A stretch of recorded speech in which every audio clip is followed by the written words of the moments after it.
Good morning. My name is Andy Huntsberger. I'm the Operations Section Chief with Irv Leach's Type 2 Incident Management Team. We are currently assigned to the Meyers Fire. It is Monday, August 28th, and I'll be giving you a little morning briefing on what's going on at current fire operational events. For the 27th, which was yesterday, we had a little activity that was going on down on the very southern portion of the fire and also on the northern portion. Fire grew about 600 acres. The current size of the fire is 17,514 acres. As of the 27th, about 10 p.m. So for specific actions that occurred yesterday on the fire, over here in Division Romeo and Tango, there's a little bit more cleanup. A lot of vegetation and fuel was cut on the ground, and we're backhauling that currently out of there. We're also looking in this vicinity where we can go with a little bit more direct line. So it does appear that we will be putting some direct line in here to hopefully kind of seal up this portion of the fire to stop forward progression to the northeast. Now, as you go around the fire down here on the west side, the fire wasn't real active, but there was some activity in places. It's getting a lot of direct sunlight, which is allowing the fire to back, but not real actively.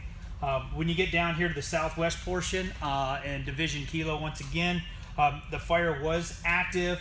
You have the Frog Pond area and a little subdivision back in there. We're also looking at some opportunities, maybe some contingency lines, or doing more in and around the structures with hose, porta tanks, things like that to protect those structures as the fire continues to back in that direction.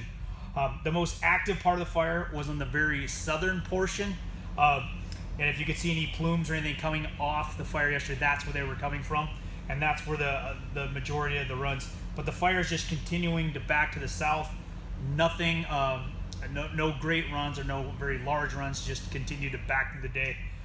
As you come around here to Division Alpha and Echo, it was quite active, the fire in the morning, but as the fire continued to build, it created shade, so things definitely calmed down.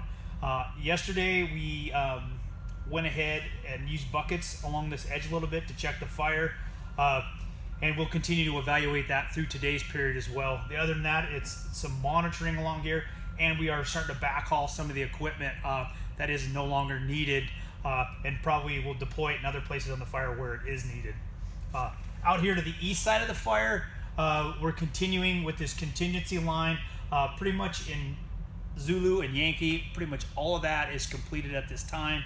A little bit more work to be done over here, another day or two in Sierra, and it's just completing those lines and hauling the vegetation out and the logs where they're being decked. Other than that, the fire will have another active day today, we believe, just given the forecast. The fuels are still very dry, and things will continue to build. We're not anticipating any very large runs, but there will be active fire behavior around the fire. With that, that is the end of your Monday morning briefing on August 28th. Have a good day.